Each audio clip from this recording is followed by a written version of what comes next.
The web browser is not called a web browser in standards, it's called a user agent. And the reason is it's supposed to act as your representative, right? When you say, go to this website, it goes, okay, I am the agent of the user, I'm gonna go out and visit that website. And that's changed over time. So the chances are that if you're watching this, you're probably watching this on a browser that is owned by and written by a pretty big tech company. Perhaps if you're using a desktop computer, you're using Chrome. So Chrome and browsers like it don't always represent your interests. So for instance, they send signals back to Google, they send signals back to third parties about what you're looking at. They fight when people try to block adverts that are coming through. They stop you from saving videos when you would like to watch them later. They update when you least expect it, right? They add new features that you never asked for. They log you into services when you'd rather move anonymously. And that's because they're no longer really acting as a user agent. They're acting as an agent of the company that made them, in this case, Google. We need to get back that sense of agency, right? We need to get back to the idea that the software you use is acting on your behalf and exclusively on your behalf. When a bunch of these new Web3 browsers are coming out, I was thinking, oh, geez, do we really, like, I've got a browser, it works great. Do we really need to, do I really need to download another application just to like interact with these, web applications? And I think pretty clearly the answer is like, yes, for some very specific reasons. And some of those are things like, Brave browser integrating IPFS peers into the browser experience. This suddenly opens up the door for so many interesting ways for developers to interact with user data. Like this content addressable data is suddenly like very much possible. Whereas before it was kind of like, it was a hack. You needed to include it in your app. It often took time to bootstrap and interact with other peers. Now it's sitting there, it's ready to go already. And suddenly the developer needs to think less about, does my user have IPFS? Instead it's just, oh, is my user using a Web3 browser like Brave? Yes, okay, cool. That means I can provide them with this like ideal experience. But additionally, I think there's two other reasons why this is exciting. So one is, yes, it's baking in, these new browsers are baking in the peer-to-peer protocols that we need. But they're also baking in wallets and the sort of like primary mechanism for which users are interacting with and making micropayments or are being, are tweaking their experience across these different platforms. If my wallet, my Light wallet is baked into my browser, and an application who wants to do something with that, whether it's request funds or get me to sign some data to prove that I am who I am, my browser is now there to protect me, right? It's not just no man's land, willy-nilly, all these embedded browsers in different web apps. It's now like this app is saying, hey, Carson, I'm gonna ask you, is it okay if you sign this thing? And my browser is the sort of like thing protecting me from that interaction. That's exciting because it makes it easy, but also safer for that interaction to happen.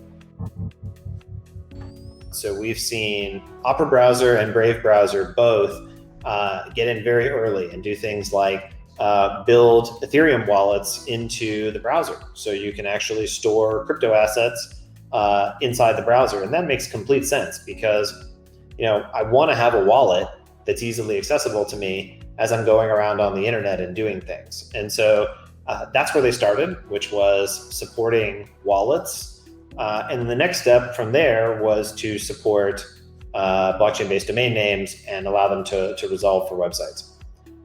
So both of those browsers have done this, and it's pretty cool to see. That's 1/10 of all internet traffic is now able to type in .crypto domains, for example, just like they would a .com domain. And I think what we're seeing in general is that browsers understand that having a crypto wallet is a new security model for the internet that's actually better, and that they're going to be embracing it. So I think this is the general trend that we're seeing, which is, crypto apps are getting bigger very, very quickly, and then tangential industries like browsers and social media applications are adding crypto wallets. One of the things that's most important to me, though, is how much control I have. If I load the application over IPFS, the application is stored in my local IPFS node. And I'm the one that gets to decide when that data is evicted or deleted once it's in my node. I think of my IPFS node like my bookshelf. Like I go and get a book from the store, or from an author, from the internet, and I put it on my bookshelf, and I get to decide when that book is taken off my shelf and when I'm done with it. With the HTTP web, HTTP caching directives, as written by the server, get to decide when that data is removed from my browser cache. I often describe IPFS as the in a world today where browsers, the browser cache is something that's a side effect of your interactions online. It's not the center of your activity. Even though you have a local copy of all that data, it's not really exposed in a way that you can use it or come back to it or leverage it in a way that you control, or you even think about it that way. For a long time, when disk space was scarce back in the olden days, it was a thing you constantly wanted to clear. But that's not really how it needs to be. And especially with the amount of space that we have available on computers and on networks today, it doesn't need to be that way at all. So I think of IPFS as a browser turned inside out, where you start with your cache, and that cache is yours. That cache is your data. It's the data you've accessed that you might want to access again. And if the company goes out of business, you still have that data.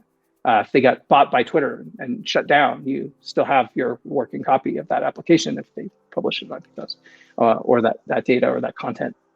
I'm looking forward to applications that I feel like I have control over, that every day I'm not interacting with a large mining extraction business that considers me the ore, but instead software that lets me have authentic interactions with people that I know, people that I trust, and safe interactions with the people that I don't. Things we can't do today, for me, easily, it's have that direct interaction with other people.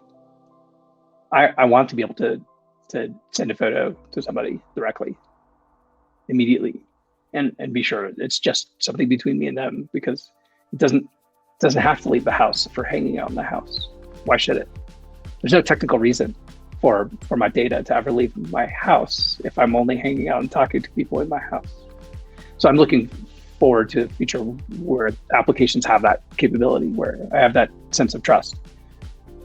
The underlying technologies in decentralized applications give us those abilities, but there's a huge gap between that and being able to communicate that and build a level of trust with users.